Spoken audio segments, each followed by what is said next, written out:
नमस्ते बच्चों, आज अपन पढ़ेंगे प्रश्नावली 2.2 का दूसरा सवाल। ए से सी तक कुछ चित्र दिए गए हैं, बताइए उनमें से कौन निम्नलिखित को दर्शाता है।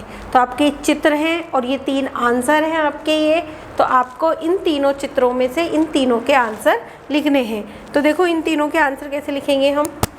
आपको पता है कि कल मैंने बताया था कि जितना भाग भरा हुआ होता है उसको तो लिखते हैं ऊपर, और इसके जितने भाग होते हैं उसको लिखते हैं बटे में। तो इसमें चित्र कितने बने हुए हैं, ये 2, तो 2 गुणा कितना भाग भरा हुआ है 1, और टोटल कितने भाग हैं इसके 3, तो 2 गुणा 1/3 किसके बराबर है। इस चित्र को ही देख के बताएंगे अपन किसके बराबर है। इसमें कितने भाग भरे हुए हैं 2, और कुल कितने भाग है 3, तो इसका आंसर हो गया ये, जो कि आपके इसमें कौन सा आंसर है, सेकंड वाला क्या हो गया आपका, इसका ये आंसर हो गया कि इसमें 2 चित्र बने हुए इसलिए 2, 1 भाग भरा हुआ है इसलिए 1, कुल भाग 3 है इसलिए 3, तो ये हो गया 2 गुणा 1/3। इसमें 2 भाग भरे हुए हैं तो मैंने लिख दिया 2/3। इसी प्रकार ये वाला करेंगे अपन। कितने चित्र बने हुए हैं 1 2 3, तो क्या लिखूंगी मैं 3 गुणा, ठीक है। अब देखो 1 2 3, 1 2 3 कितने भाग भरे हुए हैं, 3 भाग भरे हुए हैं। टोटल कितने भाग हैं 1 2 3 4, 4 में से 3 भाग तो भरे हुए हैं, तो क्या लिखूंगी मैं 3/4। 4 में से 3 भाग भरे हुए हैं, टोटल 4 भाग हैं जिसके 3 बराबर में क्या है यहाँ पे, देखो इसको यहाँ लिख देते हैं आराम से। इसका आंसर 3 गुणा 3/4 बराबर है। अब देखो ये 2 चित्र तो पूरे भरे हुए हैं लेकिन इसमें एक चित्र नहीं भरा हुआ, तो ये 2 चित्र पूरे भरे हुए हैं, इनको हम क्या बोलेंगे 2, और ये कितना भाग भरा हुआ है 1, तो 2 गुणा कितने भाग में से 4 में से, तो ये वाला ऑप्शन देख लो आप। इसको 2 से 1/4 भी लिख सकते हो, 2 से ही 1/4 लिखेंगे इसको। क्यों, देखो ये वाला ऑप्शन है इसका थर्ड वाला, क्योंकि 2 भाग तो पूरे भरे हुए हैं इसलिए 2, और 1 भाग, इसमें 1 भाग भरा हुआ है कितने भाग में से 4 में से, तो कुल मिला के कितने भाग हो गए 4 दूनी 8 और 1 9, 9/4 भाग हो गए ये टोटल, ठीक है। तो लिख दिया मैंने 2 से ही 1/4। आप इसको और भी गहराई से कर सकते हो, लेकिन आप तो ये देख लो 2 चित्र भरे हुए हैं इसलिए 2, इसका 1 भाग भरा हुआ है इसलिए 1, और इसके अंदर 4 है तो क्या लिखेंगे हम 4, तो 2 से ही 1/4, तो इसका ऑप्शन हो गया आपका ये थर्ड वाला। अब आपका है ये सी वाले का कौन सा, वैसे तो यही ऑप्शन बचा हुआ है लेकिन अपन इसको हल करेंगे। कितने चित्र बने हुए हैं, बिल्कुल 3 गुणा 1 2 3 4 5, 5 में से कितना भाग भरा हुआ है 1, तो क्या लिखूंगी मैं 1/5 बराबर 1 2 3, कितने भाग भरे हुए हैं इसमें 3, कितने भाग में से 5 में से, तो क्या लिखूंगी 3/5। तो इसका कौन सा ऑप्शन हो गया आपका, फर्स्ट वाला ऑप्शन हो गया। तो आपका ये सवाल क्या हो गया, कंप्लीट हो गया, ठीक है। अब इसके आगे करेंगे अपन एक और सवाल।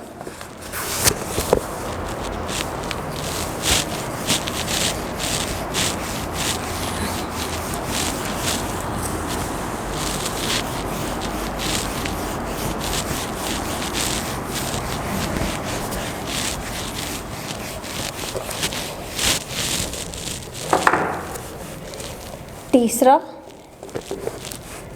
गुणा करके न्यूनतम रूप में लिखिए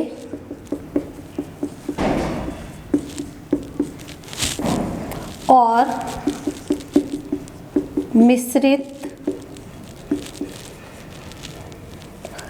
भिन्न में व्यक्त कीजिए।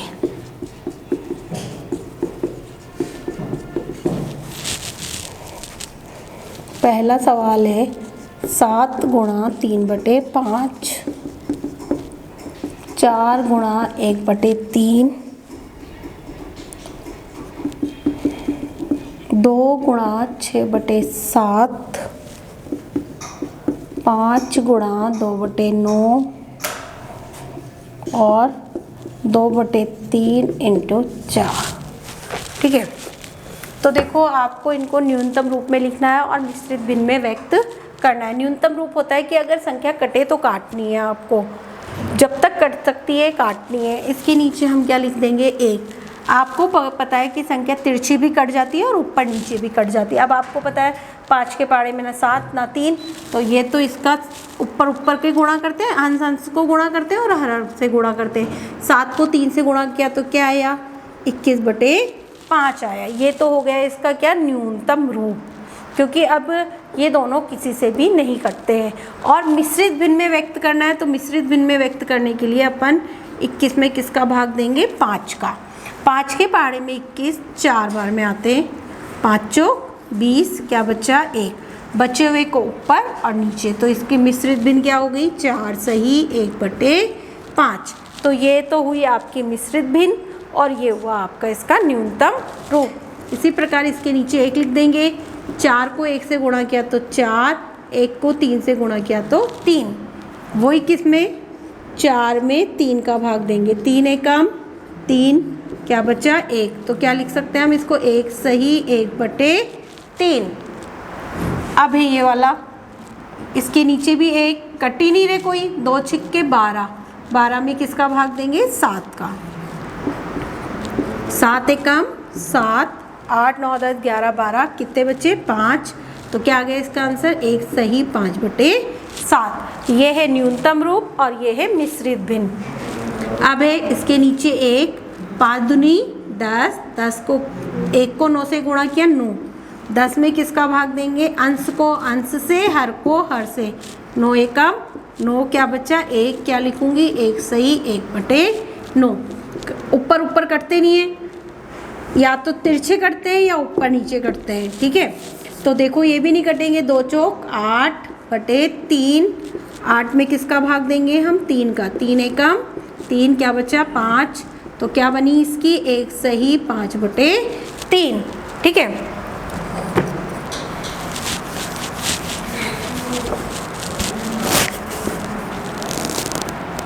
छठा 5/2 × 6,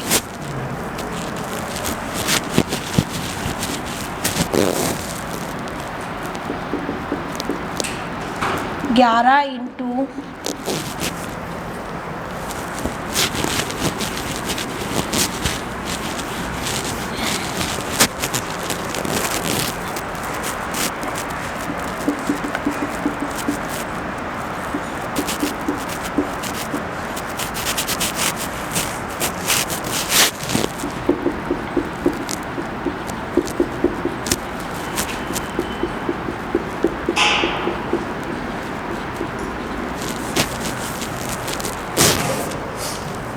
देखो न्यूनतम रूप में लिखना है और मिश्रित भिन्न में व्यक्त करना है। इसके नीचे 1, मैंने कहा तिरछे कर सकते हैं, तो 2 एकम 2, 2 तिया 6, तो आप एक काम नीचे लिख देते हैं अपन सब एक बार और दोबारा, 5/2 × 6 के नीचे क्या लगा दिया मैंने 1, काटा 2 एकम 2, 2 तिया 6, 5 को 3 से गुणा किया तो क्या आया 15। अब आपको पता है ये तो पूर्ण संख्या आ गई, अब इसको हम मिश्रित भिन्न में व्यक्त नहीं कर सकते, यह इसका न्यूनतम रूप ही है और मिश्रित भिन्न में इसको व्यक्त नहीं कर सकते, 15 ही रहेगा, ठीक है। इसी प्रकार इसको करेंगे 11/1 × 4/7, 11 के नीचे कुछ भी नहीं है तो क्या लगा दिया मैंने 1, 11 को 4 से गुणा किया 44, 44 को 1 को 7 से गुणा किया 7, 44 में किसका भाग दिया मैंने 7 का, 7 छिंग 42, क्या बचा 2, तो क्या है इसकी 6 सही 2/7, जो बचता है उसको ऊपर, जिसका भाग दिया जाता है उसको नीचे, ठीक है। ये होता है आपका भागफल, शेषफल और भाज्य। अब यहाँ 20 × 4/5, इसके नीचे 1 लिखेंगे हम, 5 से काटा 5 चौक 20, 4 को 4 से गुणा किया 16, 1 को 1 से गुणा करेंगे 1, तिरछे काट सकते हैं ऊपर नीचे काट सकते हैं, एक ही पहाड़े में आना चाहिए, 5 और 20 एक ही पहाड़े में आ रहे थे, तो 5 एकम 5, 5 चौक 20, 4 को 4 से गुणा किया 16, 16 के नीचे 1 को 1 से करेंगे 1, 13 × 1/3, 13 के नीचे कुछ भी नहीं है तो क्या लिख दिया मैंने 1, 13 को 1 से गुणा किया 13, 1 को 3 से गुणा किया 3, ये इसका न्यूनतम रूप है। मिश्र में 13 में 3 का भाग दिया, 3 चौक 12, क्या बच्चा 1, तो क्या आएगा 4 सही 1/3। ये न्यूनतम रूप और ये मिश्रित रूप। अब देखो 5 और 15 एक की पहाड़े में आते, 5 के पहाड़े में आते, तो ये तो कटा 1 बार और ये कटा 3 बार, 3 को 3 से गुणा किया 9। तो आपको ये नोटबुक में करने। धन्यवाद।